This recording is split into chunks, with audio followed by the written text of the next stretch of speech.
ইরানের উপর অর্থনৈতিক নিষেধাজ্ঞা ঘোষণা ট্রাম্পের। তেহরানের সঙ্গে লেনদেনকারী দেশকেও চরম পরিণতির হুমকি।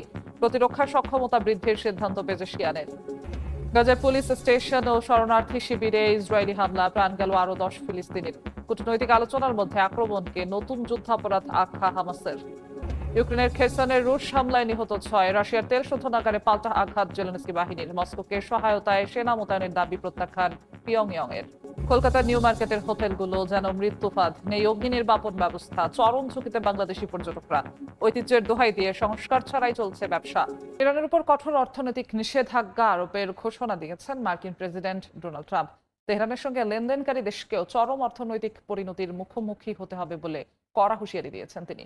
যদিও এমন হুমকির আগে ইরানের সঙ্গে ফের আলোচনা শুরুর ইঙ্গিত দেন ট্রাম্প। এমন পরিস্থিতিতে কূটনৈতিক সমাধান বের করতে ইরানের পররাষ্ট্রমন্ত্রী আব্বাস আরাকচির সঙ্গে ফোন আলাপ করেছেন পাকিস্তানের সেনাপ্রধান আসিম মনির। ইরানের বিরুদ্ধে এ যাবৎকালের সবচেয়ে কঠোর ও বিধ্বংসী অর্থনৈতিক নিষেধাজ্ঞা আরোপের ঘোষণা দিয়েছেন মার্কিন প্রেসিডেন্ট ডোনাল্ড ট্রাম্প। তিনি সতর্ক করে বলেন, ইরানের সঙ্গে যে কোনো ধরনের বাণিজ্য বা লেনদেনকারী দেশকেও চরম অর্থনৈতিক পরিণতির মুখোমুখি হতে হবে। একই সঙ্গে অবৈধ তেল পাচার ও অর্থ সরবরাহ বন্ধে মিত্রদের একযোগে কাজ করার আহ্বান জানান তিনি।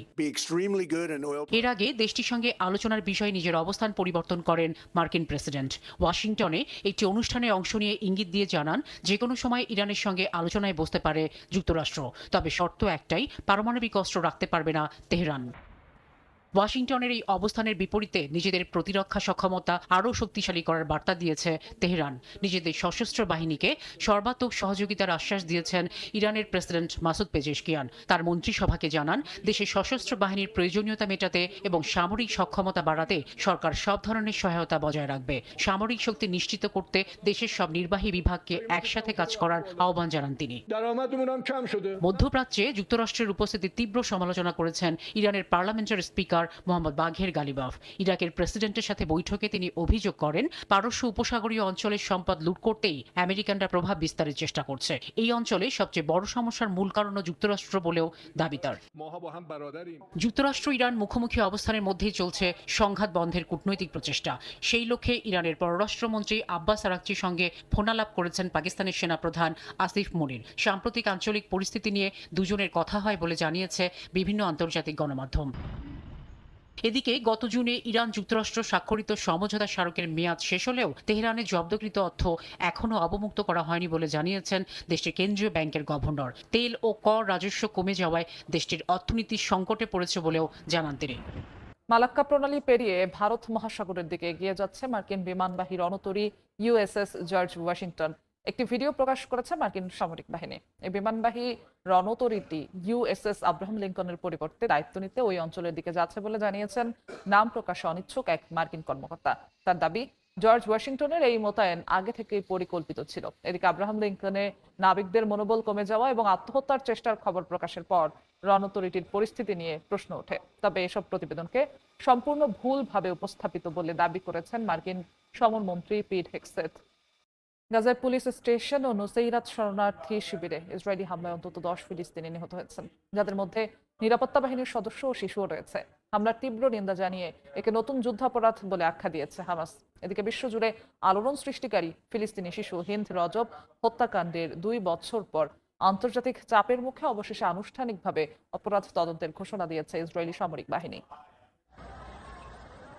গাজা সিটির কেন্দ্রস্থলে পুলিশ স্টেশনে বুধবার ভয়াবহ হামলা চালায় ইসরায়েলি বাহিনী। এতে পুলিশ কর্মকর্তা সহ কয়েকজন প্রাণ হারান, আহত হন বেশ কয়েকজন। একই দিন নুসেইরাত শরণার্থী শিবিরে আলাদা আরেকটি হামলায় প্রাণ গেছে ফিলিস্তিনির। গাজার স্বরাষ্ট্র মন্ত্রণালয় এই আক্রমণকে নৃশংস গণহত্যা হিসেবে উল্লেখ করে জানিয়েছে, ফিলিস্তিনি সমাজে বিশৃঙ্খলা সৃষ্টি করতেই ইচ্ছা করে পুলিশ বাহিনীকে লক্ষ্যবস্তু করা হচ্ছে।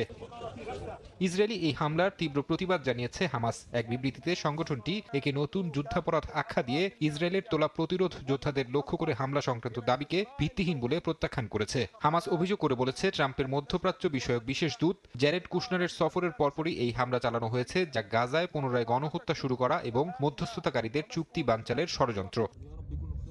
অন্যদিকে বিশ্বজুড়ে ব্যাপক ক্ষোভের জন্ম দেয়া 5 বছরের শিশু হিন্দ রজব হত্যাকাণ্ডের 2 বছরেরও বেশি সময় পর অবশেষে আনুষ্ঠানিকভাবে একটি ফৌজদারি তদন্তের ঘোষণা দিয়েছে ইসরায়েলি সেনাবাহিনী। 2024 সালের জানুয়ারিতে গাজা সিটি থেকে পালিয়ে যাওয়ার সময় পরিবারসহ গাড়িতে 3 শতাধিক গুলিবর্ষণ করেছিল ইসরায়েলি বাহিনী। এতে গাড়ির ভেতরে আটকা পড়ে স্বজনদের লাশের পাশে তিলে তিলে মারা যায় অবুঝ শিশুটি। তবে এই তদন্ত কোনো বিচার নিশ্চিত করবে না বলে সংশয় প্রকাশ করেছেন ফিলিস্তিনিরা। ইউক্রেনের খেরসনে রুশ হামলায় 6 বেসামরিক নিহত হয়েছেন, আহত হয়েছেন আরও অন্তত 5 জন। জবাবে জাপোরিজিয়ায় আঘাত হেনেছে জেলেনস্কি বাহিনী। এছাড়া হামলা হয়েছে রুশ তেল শোধনাগারেও। পাল্টাপাল্টি হামলার মধ্যেই শতাধিক বন্দী বিনিময় করেছে রাশিয়া ইউক্রেন। রাশিয়ার হয়ে লড়াই করতে অতিরিক্ত সেনা মোতায়েনের বিষয়টি নাকচ করেছে উত্তর কোরিয়া। এমন পরিস্থিতিতে ইউক্রেনে যুদ্ধকালীন নির্বাচনের আহ্বান জানিয়েছেন দেশটির সাবেক প্রতিরক্ষা মন্ত্রী। পাল্টাপাল্টি হামলায় উত্তপ্ত রাশিয়া ইউক্রেন যুদ্ধের ময়দান। বুধবার খেরসনে পুতিন বাহিনীর হামলায় কয়েকজন হতাহত হয়েছেন। কিয়েভের দাবি, রুশ সেনারা বেসামরিক যান লক্ষ্য করে এই হামলা চালায়। নিহত ও আহতরা সবাই বাসের সাধারণ যাত্রী বলেও দাবি তাদের। পাল্টা আঘাত এনেছে ইউক্রেনও। জাপোরিজিয়া পারমাণবিক বিদ্যুৎ কেন্দ্রের সরকারি পরিবহনের একটি স্টপে হামলা চালায় জেলেনস্কি বাহিনী। এতে হতাহতের ঘটনাও ঘটে। ড্রোন হামলায় উফা শহরের একটি তেল শোধনাগারও ক্ষতিগ্রস্ত হয় বলে জানা গেছে। দুপক্ষের মধ্যে সম্মুখ লড়াই অব্যাহত আছে। ইউক্রেনীয় সরকারের কর্মকর্তাদের বরাতে স্থানীয় গণমাধ্যম জানায়, ফ্রন্ট লাইনে রুশ ও ইউক্রেনের সেনাদের মধ্যে গত একদিনে প্রায় 250 স্থানে সংঘাত হয়েছে। এতে অনেক সেনা হতাহত হয়েছেন বলেও দাবি করা হয়েছে। যুদ্ধের এমন উত্তাল পরিস্থিতির মাঝেই ফের বন্দি বিনিময় করেছে রাশিয়া ইউক্রেন। বুধবার উভয় পক্ষ 107 জন করে বন্দি বিনিময় করে। কূটনৈতিক পর্যায়ে আলোচনার ফলে এ ধরনের বন্দি বিনিময় হলেও সংঘাত বন্ধে শান্তি চুক্তির জন্য দুপক্ষের মধ্যে এখনও চরম মতপার্থক্য রয়ে গেছে। যুদ্ধক্ষেত্রে রাশিয়ার হয়ে লড়তে উত্তর কোরিয়া সেনা মোতায়েন করছে। ইউক্রেনের করা সাম্প্রতিক এমন দাবি উড়িয়ে দিয়েছে পিয়ংইয়ং। দেশটির সর্বোচ্চ নেতা কিম জং উনের বোন বলেন, কিয়েভের এমন দাবির কোনো ভিত্তি নেই। এদিকে ইউক্রেনের সাবেক প্রতিরক্ষা মন্ত্রী মিখাইলো ফেদোরভের এক ভিডিও বার্তা ঘিরে উত্তপ্ত হয়েছে দেশটির রাজনৈতিক অঙ্গন। ভিডিও বার্তায় তিনি যুদ্ধকালীন নির্বাচনের আহ্বান জানিয়েছেন। বিশ্লেষকরা বলছেন, ফেদোরভের এমন বার্তা ভলোদিমির জেলেনস্কির নেতৃত্বকে বড় চ্যালেঞ্জের মুখে ফেলবে। ফেদোরভকে বরখাস্তের পর বুধবার নতুন প্রতিরক্ষা মন্ত্রী নিয়োগ দিয়েছে ইউক্রেন।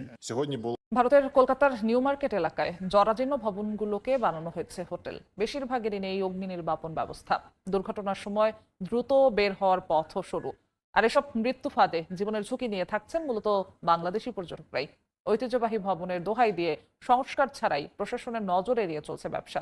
অগ্নিকাণ্ডে 7 বাংলাদেশি সহ 9 জনের প্রাণহানির পর বেরিয়ে আসছে ভয়াবহ তথ্য। মির্জা গালিব স্ট্রিট থেকে আমরা মার্কুই স্ট্রিটের মূল সড়ক ধরে একটু এগোলেই দেখা যাচ্ছে ছোট বড় ও মাঝারি হোটেলের নাম। ব্রিটিশদের তৈরি সেই জরাজীর্ণ ভবন। আর সেখানে নতুন করে কোথাও পলেস্তারা দিয়ে, কোথাও গ্রিল জুড়ে কোনো রকমে আটকে রাখা হয়েছে এসির আউটডোর ইউনিটগুলো। সঙ্গে রয়েছে নানা রকমের সংযোগকারী তারও। খুব পরিচিত এই হোটেলটিতে গিয়ে অগ্নি নির্বাপন ব্যবস্থার খোঁজ নিতে গিয়ে পরিস্থিতি মোটামুটি স্বাভাবিক মনে হয়। এরপর আমরা একটু ভেতরের দিকে যাই। সেখানে মূলত একটু কম ভাড়ার বাংলাদেশি পর্যটকেরাই থাকেন। সেই কলিন স্ট্রিটে গিয়েই চোখ চড়ক গাছ। সরু প্রবেশ পথে আবাসিক হোটেলের অভ্যর্থনা কেন্দ্রে ম্যানেজার বসে রয়েছেন, কিন্তু তিনি অগ্নি নির্বাপন দপ্তরের কোনো লাইসেন্সই দেখাতে পারলেন না। হোটেলগুলোতে যে লিফট রয়েছে সেখানে একসঙ্গে 2 জনেরও বেশি ওঠা যাবে না। তাছাড়া সেটিও ঝুঁকিপূর্ণ অবস্থায় রয়েছে। ওই হোটেলের আবাসিক কয়েকজন বাংলাদেশি পরে জানালেন তাদের অভিজ্ঞতার কথা। আমরা চিকিৎসার জন্য আসি, আমরা তো বাধ্য একটু কিভাবে সেভে থাকতে পারি, কিভাবে অল্প ইসে করতে পারি, চিকিৎসা ব্যয় করতে পারি। মার্কুই স্ট্রিটের আরেকটি হোটেলের ভেতরে ঢুকতে সেখানে একই অবস্থা। হোটেলের নিচে ব্যবসা করেন এমন 2 জন ভারতীয় বললেন জীবনের ঝুঁকি নিয়েই তারা সেখানে রয়েছেন। একটা ফ্ল্যাট আছে, 4টে রুম করে হোটেল করে নিয়েছে। That's not done. আশঙ্কা আছে এই যে ওয়েলগুলো যে তারগুলো আছে এইগুলো থেকে একটুখানি মানে ডেঞ্জার অবস্থা আছে। স্থানীয় ব্যবসায়ী সংগঠনের দেয়া হিসেব বলছে ওই এলাকায় প্রায় 300 ছোট বড় আবাসিক হোটেল রয়েছে, যার মূল গ্রাহক বাংলাদেশ থেকে আসা পর্যটকেরা। কিন্তু যে পর্যটকদের ঘিরে তাদের রুটি রুজি, সেখানেই এমন মৃত্যুফাত কেন? এর উত্তরে সংশ্লিষ্টরা অবশ্য দায় পুরোপুরি এড়াননি। প্রশাসনকে এখানে যা হেল্প চাইবে আমরা করব। আগামী দিন এরকম পাওয়ার তো প্রশাসনের হাতে, পাওয়ার কিভাবে করতে হবে একটু স্মুথ এদেরও দিতে হবে। হোটেল আলাদা একটু হোটেল আলাদা স্যাক্রিফাইস করতে হবে। হাত কুটিয়ে বসে থাকলে এইভাবে না তো মানুষের প্রাণের পর প্রাণ চলে যাবে। আমরা আগেই একটা ঘটনা ঘটাতে যৌথ টিম যাকে গঠিত করেছি। এবার আমরা একটা পুরো অডিট ইন্সপেকশন অডিট করছি গোটা এনসি এরিয়াতে। কেননা এরকম ঘটনা বারবার ঘটাটা ঠিক নেই। আমাদের আইনের বিভিন্ন প্রভিশনস গুলোকে এবার স্ট্রিক্টলি এনফোর্স করার রাস্তায় আছে। পুরনো ও হেরিটেজ ভবন হয় মূল কাঠামোগত পরিবর্তন বা সংস্কার করা কঠিন এমন অজুহাতে দীর্ঘদিন ধরেই প্রশাসনের নজর এড়িয়ে ব্যবসা চালিয়ে যাচ্ছেন কেউ কেউ। তবে 19শে আগস্ট কলকাতায় এই বাংলাদেশি হোটেল পল্লীতে যে ভয়াবহ দুর্ঘটনা ঘটল তার দায় আসলে কে নেবে এমন প্রশ্ন করছেন অনেকেই। ড্রোন হামলা থেকে সন্ত্রাসী মোকাবিলা, আধুনিক যুদ্ধের নতুন বাস্তবতা নিয়ে দক্ষিণ কোরিয়ায় চলছে বিশেষ মহড়া। বেসামরিক নাগরিক থেকে সেনা ও সরকারি কর্মকর্তারা একসঙ্গে অনুশীলন করছেন জরুরি পরিস্থিতি মোকাবিলার কৌশল। এতে অংশ নেন 2 শতাধিক মানুষ। এর মধ্যেই যুক্তরাষ্ট্রের সামরিক মহড়ার পরিসর কমানোর সিদ্ধান্তে উদ্বেগ প্রকাশ করেছেন স্থানীয়রা। ভবনের সামনে হঠাৎ ড্রোন থেকে ফেলা হলো একটি বাক্স। সন্দেহজনক বস্তু ঘিরে সতর্ক অবস্থানে সেনা সদস্যরা। জ্যামিং ডিভাইস দিয়ে ভূপাতিত করা হলো ড্রোন। এরপর বিস্ফোরক নিষ্ক্রিয়করণ বিশেষজ্ঞ পরীক্ষা করলেন বাক্সটি। দক্ষিণ কোরিয়ার সংপা জেলা কার্যালয়ের নেতৃত্বে আয়োজিত এই মহড়ায় অংশ নেন 2 শতাধিক বেসামরিক, সরকারি ও সামরিক কর্মকর্তা। মূল লক্ষ্য, বেসামরিক স্থাপনায় ড্রোন হামলা হলে কিভাবে দ্রুত সমন্বিতভাবে পরিস্থিতি মোকাবিলা করা যায়। শুধু ড্রোন হামলা নয়, সন্ত্রাসী মোকাবিলারও অনুশীলন চলে মহড়ায়। রোবট কুকুরকে সঙ্গে নিয়ে ভূগর্ভস্থ পার্কিংয়ে ঢোকেন সেনা সদস্যরা। সেখানে মহড়ায় সন্ত্রাসীর ভূমিকায় থাকা ব্যক্তিকে আটক করা হয়। একই সঙ্গে বেসামরিকদের নিরাপদে সরিয়ে নেওয়া এবং জরুরি পরিস্থিতিতে ফায়ার সার্ভিসের ভূমিকারও অনুশীলন করা হয়। সংপা জেলার মেয়র সো কাংসুক বলেন, আধুনিক যুদ্ধে এখন আর স্পষ্ট কোনো সম্মুখ সারি নেই। ইউক্রেন যুদ্ধেও এর প্রমাণ মিলেছে। তাই বেসামরিক, সরকারি ও সামরিক বাহিনী যৌথভাবে দুর্যোগ মোকাবিলার সক্ষমতা বাড়ানো জরুরি। তবে এবার 11 দিন থেকে 5 দিন করা হয়েছে উলচি ফ্রিডম শিল্ডের পরিসর। 11 দিনের এই মহড়া শুরুর আগেই মার্কিন প্রেসিডেন্ট ডোনাল্ড ট্রাম্প পেন্টাগনকে মহড়ার পরিসর কমানোর নির্দেশ দেন। উত্তর কোরিয়ার নেতা কিম জং উনের সঙ্গে ভালো সম্পর্কের কারণে এমন সিদ্ধান্ত বলে ধারণা করা হচ্ছে। ইরান ইস্যুতে দক্ষিণ কোরিয়ার অবস্থান নিয়েও অসন্তোষ জানিয়েছেন ট্রাম্প। ইউরোপ জুড়ে তীব্র দাবদাহে ভয়াবহ রূপ নিয়েছে দাবানল পরিস্থিতি। পর্তুগাল, স্পেন, বেলজিয়ামে বনাঞ্চল পুড়ে ছাই হওয়ার পাশাপাশি লোকালয়ে ছড়িয়ে পড়েছে বিষাক্ত ধোঁয়া। পরিস্থিতি নিয়ন্ত্রণে সেনা, দমকল কর্মী ও অগ্নি নির্বাপক বিমান মোতায়েন করা হয়েছে। হাজার হাজার মানুষকে নিরাপদ স্থানে সরিয়ে নেওয়ার পাশাপাশি আন্তর্জাতিক সহায়তায় চলছে আগুন নেভানোর মরিয়া চেষ্টা। দাবানলে চলছে পর্তুগালের উত্তরাঞ্চল। বিশাল এলাকা জুড়ে ছড়িয়ে পড়েছে আগুন। আরুকা ও তোরে দে মনকোরভোতে আগুন নিয়ন্ত্রণে ব্যস্ত শত শত দমকল কর্মী। এই 2 এলাকায় আগুন নেভাতে মোতায়েন ছিলেন 1000-এরও বেশি জরুরি কর্মী। কাজে লাগানো হয় শত শত যানবাহন ও একাধিক অগ্নি নির্বাপক বিমানকে। আরুকায় আগুনে পুড়ে গেছে প্রায় 3000 হেক্টর এলাকা। তোরেদো মনকোরভোতে ক্ষতিগ্রস্ত আরও 700 হেক্টর। স্পেনের মাদ্রিদ ও কাসেরেসে দাবানল ছড়িয়ে পড়ায় হাজার হাজার বাসিন্দাকে নিরাপদ আশ্রয়ে সরিয়ে নেওয়া হয়েছে। কাসেরেস এলাকায় অন্তত 2200 হেক্টর জমি ক্ষতিগ্রস্ত হয়েছে এবং বেশ কয়েকটা স্থাপনা পুড়ে গেছে। অন্যদিকে মাদ্রিদের পশ্চিমাঞ্চলে নতুন করে আগুন দেখা দেয়ায় জরুরি ভিত্তিতে 5টি বিমান ও ডজনখানেক পদাতিক ইউনিট মোতায়েন করেছে প্রশাসন। টানা দাবদাহে ইউরোপের এই ভূমধ্যসাগরীয় দেশটি চলতি মৌসুমে সবচেয়ে বড় প্রাকৃতিক বিপর্যয়ের মুখোমুখি। বেলজিয়ামে 1 শতাব্দীর মধ্যে সবচেয়ে বড় দাবানল নিয়ন্ত্রণে কাজ করছে দমকল কর্মী ও জরুরি দল। জীবনের ঝুঁকি নিয়ে রাতভর অভিযান চালিয়েছেন তারা। তবে দুর্গম জলাভূমি, পাইন বন ও শুকনো গাছপালার কারণে আগুন নিয়ন্ত্রণে বড় বাধার মুখে পড়তে হয় তাদের। বাতাস ও বৃষ্টির কারণে ব্যাহত হয় আকাশপথে পানি ছিটানোর কাজও। সীমান্ত পেরিয়ে ফ্রান্সের পূর্বাঞ্চল পর্যন্ত আগুনের ধোঁয়া ছড়িয়ে পড়ে। সীমান্তবর্তী এলাকার কিছু বাসিন্দাকে সরিয়েও নেওয়া হয়েছে। এদিকে ইউরোপ জুড়ে ছড়িয়ে পড়া দাবানল নিয়ন্ত্রণে সহায়তার হাত বাড়িয়েছে বিভিন্ন দেশ। এরই মধ্যে সার্বিয়ায় পৌঁছেছে রাশিয়ার জরুরি সহায়তা। আগুন নিয়ন্ত্রণে স্থানীয় জরুরি বাহিনীর সঙ্গে মিলে কাজ করবেন তারা। বিশেষজ্ঞদের মতে দীর্ঘ দাবদাহ, শুষ্ক হয়ে থাকা মাটি ও তীব্র বাতাসের কারণে এবারের দাবানল দ্রুত ছড়িয়ে পড়ছে, যার কারণে শুধু আগুন নেভানো নয়, নতুন করে আগুনের শুরু হওয়া ঠেকানো এখন বড় চ্যালেঞ্জ।